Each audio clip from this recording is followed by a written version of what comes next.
Welcome to A Year of War and Peace. I'm your host, Brian E. Denton. A Year of War and Peace is a daily, year-long, chapter-by-chapter reading of and meditation on Leo Tolstoy's epic novel, War and Peace. In these videos and podcasts, you'll be treated to a free reading of one chapter per day of the novel, plus a reflective essay I've written individually tailored to that day's chapter. These readings are offered for free, though if you'd like to support me, you can do so in one of three ways. First, you could purchase my ebook, A Year of War and Peace. It features the entire novel, plus all of my reflective essays, and it's only $2.99 on Amazon.com. You could also become a patron at patreon.com/Brian E. Denton. If you sign up there, you'll receive a sonnet once a month, plus a link to an ebook of my collected sonnets. Finally, if you like, you can make a one-time donation to my PayPal account. The email there is brianedenton@gmail.com. You can also use that email to contact me. I'd be happy to hear from you. Your support is greatly appreciated. Today's reading is of Chapter 45, followed by a reflection on the same. Chapter 45. The infantry regiments that had been caught unawares in the outskirts of the wood ran out of it, the different companies getting mixed and retreated as a disorderly crowd. One soldier, in his fear, uttered the senseless cry, "Cut off!" that is so terrible in battle, and that word infected the whole crowd with a feeling of panic.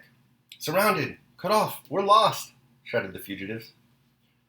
The moment he heard the firing and the cry from behind, the general realized that something dreadful had happened to his regiment, and the thought that he, an exemplary officer of many years' service who had never been to blame, might be held responsible at headquarters for negligence or inefficiency, so staggered him that, forgetting the recalcitrant cavalry colonel, his own dignity as a general, and above all quite forgetting the danger and all regard for self-preservation, he clutched the crupper of his saddle and, spurring his horse, galloped to the regiment under a hail of bullets which fell around, but fortunately missed him. His one desire was to know what was happening, and at any cost correct or remedy the mistake, if he had made one, so that he, an exemplary officer of 22 years' service, who had never been censored, should not be held to blame.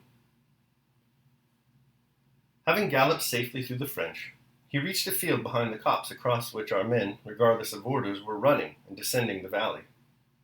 That moment of moral hesitation which decides the fate of battles had arrived. Would this disorderly crowd of soldiers attend to the voice of their commander, or would they, disregarding him, continue their flight? Despite his desperate shouts that used to seem so terrible to the soldiers, despite his furious purple countenance, distorted out of all likeness to his former self, and the flourishing of his saber, the soldiers all continued to run, talking, firing into the air, and disobeying orders. The moral hesitation which decided the fate of battles was evidently culminating in a panic. The general had a fit of coughing as a result of shouting and of the powder smoke and stopped in despair. Everything seemed lost. But at that moment the French who were attacking suddenly and without any apparent reason ran back and disappeared from the outskirts, and Russian sharpshooters showed themselves in the copse. It was Timokhin's company, which alone had maintained its order in the wood, and having laid an ambush in a ditch, now attacked the French unexpectedly. Timokhin, armed only with a sword, had rushed at the enemy with such a desperate cry and such mad drunken determination that, having taken them by surprise, the French had thrown down their muskets and run. Dólokhov, running beside Timokhin, killed the Frenchman at close quarters, and was the first to seize the surrendering French officer by his collar. Our fugitives returned, the battalions reformed, and the French, who had nearly cut off our left flank in half, were for the moment repulsed. Our reserve units were able to join up, and the fight was at an end. The regimental commander, Major Ekonomov, had stopped beside a bridge, letting the retreating companies pass by them, when a soldier came up and took hold of the commander's stirrup, almost leaning against him. The man was wearing a bluish coat of broadcloth. He had no knapsack or cap. His head was bandaged, and over his shoulder a French munition pouch was slung. He had an officer's sword in his hand. The soldier was pale. His blue eyes looked impudently into the commander's face, and his lips were smiling. Though the commander was occupied in giving instructions to Major Ekonomov, he could not help taking notice of the soldier. "Your Excellency, here are 2 trophies," said Dólokhov, pointing to the French sword and pouch. "I have taken an officer prisoner. I stopped the company." Dólokhov breathed heavily from weariness and spoke in abrupt sentences. The whole company can bear witness. I beg you will remember this, Your Excellency." All right," replied the commander, and he turned to the major. But Dólokhov did not go away. He untied the handkerchief around his head, pulled it off, and showed the blood congealed on his hair. A bayonet wound. I remained at the front. Remember, Your Excellency. Tushin's battery had been forgotten, and only at the very end of the action did Prince Bagration, still hearing the cannonade in the center, send his orderly staff officer, and later Prince Andrew also, to order the battery to retire as quickly as possible. When the supports attached to Tushin's battery had been moved away in the middle of the action by someone's order, the battery had continued firing, and was only not captured by the French because the enemy could not surmise that anyone would have had the effrontery to continue firing from 4 quite undefended guns. On the contrary, the energetic action of that battery led the French to suppose that here, in the center, the main Russian forces were concentrated. Twice they had attempted to attack this point, but on each occasion had been driven back by grapeshot from the 4 isolated guns on the hillock. Soon after Prince Bagration had left him, Tushin had succeeded in setting fire to Shorn Gavern. "Look at them scurrying, it's burning! Just see the smoke! Fine, grand! Look at that smoke! The smoke!" exclaimed the artillerymen, brightening up. All the guns, without waiting for orders, were being fired in the direction of the conflagration. As if urging each other on, the soldiers cried at each shot, "Fine! That's good! Look at it! Grand!" The fire, fanned by the breeze, was rapidly spreading. The French columns that had been advancing beyond the village went back. But as though in revenge for this failure, the enemy placed 10 guns to the right of the village and began firing them at Tushin's battery. In their childlike ecstasy, aroused by the fire and their luck in successfully cannonading the French, our artillerymen only noticed this battery when 2 balls, and then 4 more, fell among our guns, one knocking over 2 horses and another tearing off the munition wagon driver's leg. Their spirits, once roused, were, however, not diminished, but only changed character. The horses were replaced by others from a reserve gun carriage, the wounded were carried away, and the 4 guns were turned against the 10-gun battery. Tushin's companion officer had been killed at the beginning of the engagement, and within an hour 17 of the 40 men of the gun's crew had been disabled, but the artillerymen were still as merry and lively as ever. Twice they noticed the French appearing below them, and then they fired grapeshot at them. Little Tushin, moving feebly and awkwardly, kept telling his orderly to refill my pipe for that one, and then, scattering sparks from it, ran forward, shading his eyes with a small hand to look at the French.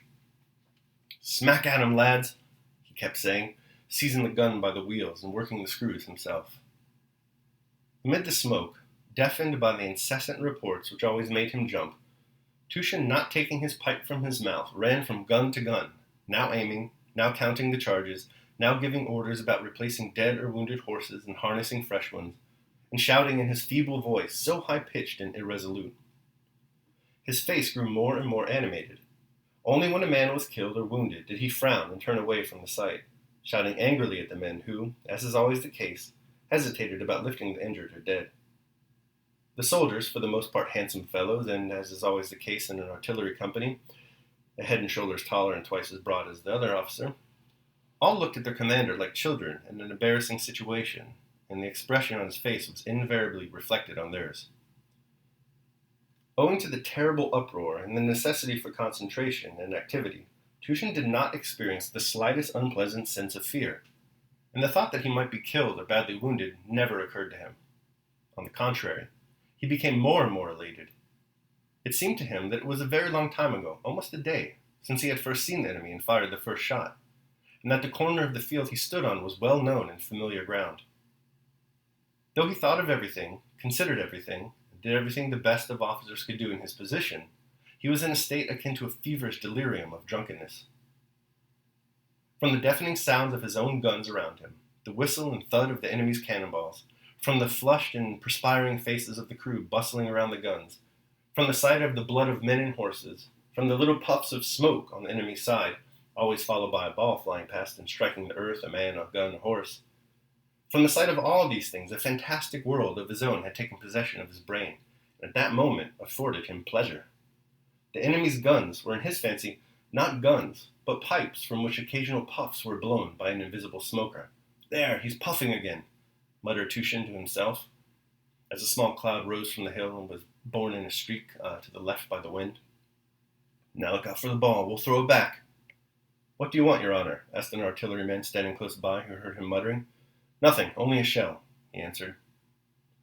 "Come along, our Matvina," he said to himself. Matvina was the name his fancy gave to the farthest gun of the battery, which was large and of an old pattern. The French swarming around their guns seemed to him like ants. In that world, the handsome drunkard number 1 of the second gun's crew was Uncle. Tushin looked at him more often than anyone else and took delight in his every movement. The sound of musketry at the foot of the hill, now diminishing, now increasing, seemed like someone's breathing. He listened intently to the ebb and flow of these sounds. "Ah, breathing again, breathing," he muttered to himself. He imagined himself as an enormously tall, powerful man who was throwing cannonballs at the French with both hands. "Now then, Matyevna, dear old lady, don't let me down," he was saying as he moved from the gun, when a strange, unfamiliar voice called above his head, "Captain Tushin! Captain!" Tushin turned around in dismay.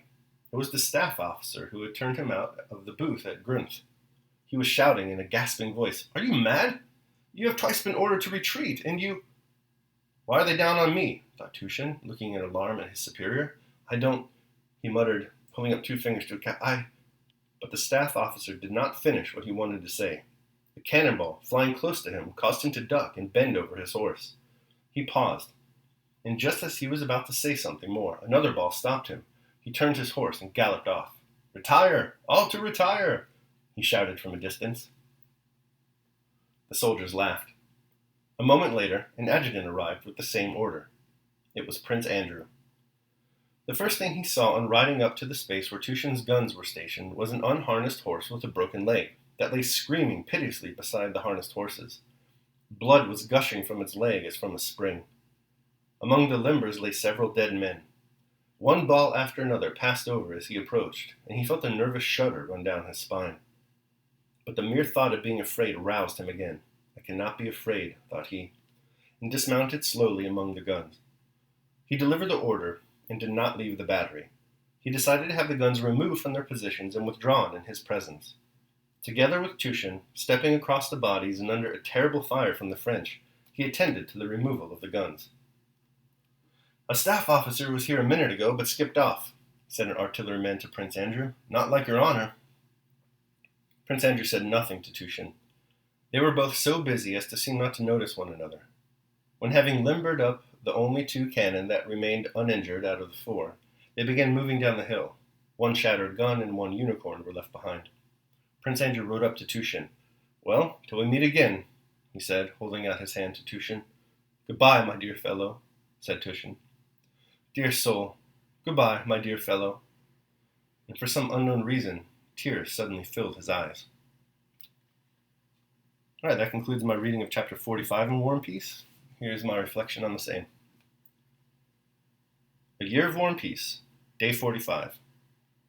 Tune it down the middle. The magnificently mustachioed American jurist Oliver Wendell Holmes Jr. once wrote that life is a roar of bargain and battle. Who among us can dissent from this opinion? The characters in today's reading, confronted with the very real Battle of Schorn-Graben, certainly cannot. Indeed, whereas Holmes merely describes the human experience, in this chapter Tolstoy provides us with 3 examples of how to live with and respond to it. Panic and cowardice provide the first example. Maybe that's to be expected. It is a tough situation the Russian troops find themselves in today. We left off yesterday with Rostov retreating into the putative safety of the Kosp as the ravaging French onslaught mercilessly pursued him. I'd probably panic too in that situation. The only danger I've ever encountered, after all, is the thrill of crossing the street in Queens, New York, though, to be fair, most of the drivers here consider traffic lights to be merely decoration. Secondly, we have the rashness of Tushin. Tushin, you'll recall, occupied the center of the front line, the portion of the Russian army closest to the French. He was supposed to retreat, but Tushin, going full cannonballs to the wall, decides to stay put and fight. Consumed by a feverish delirium or drunkenness, he peppers the French with grape shot and cannon fire. Given his position, this is absolute madness. Finally, providing the Aristotelian golden mean of courage between Tushin's rashness and Rostov's cowardice, we have Timokhin's company. Timokhin's company, we are told, stand alone in having maintained order. They rush out from the copse and repel the French troops. Pardon me. This, Tolstoy writes, is the turning point in the Battle of Schöngraben. The French retreat and the Russians claim the day. So how do we keep our life in tune, like the even courage of Timokhin, while avoiding the loose cowardice of Rostov or the tight madness of Tushin? One answer to this question, at least as I see it, is to practice and cultivate philosophy. The ancient Stoics achieved this in multiple ways. Some of them engaged in repetitive daily philosophical meditations. Others carried with them passages to reflect upon throughout the course of the day. Today there are apps that support both of these approaches. The Buddhists, kind of like Aristotle, seek the middle way, striking a balance between asceticism on the one hand and gluttonous indulgence on the other. The goal, whatever method you choose, is to have practical philosophical precepts at hand to use as tools to live virtuously. Daily meditation.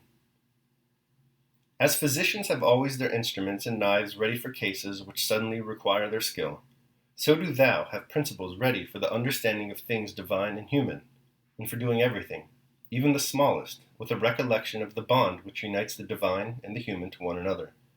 For neither wilt thou do anything well which pertains to man, without at the same time having a reference to things divine, nor the contrary. Marcus Aurelius, Meditations. All right, so that concludes my reading of and reflection on chapter 45 of War and Peace. I hope you liked it. Thanks so much for listening. Remember that if you'd like to support me, you can do so either by purchasing the ebook, A Year of War and Peace, becoming a patron at patreon.com, or making a one-time donation to PayPal. The links to all that are below. Tomorrow we will be reading chapter 46 of War and Peace and reflecting on the same. I hope you'll join me. Until then, take care of yourselves and of others.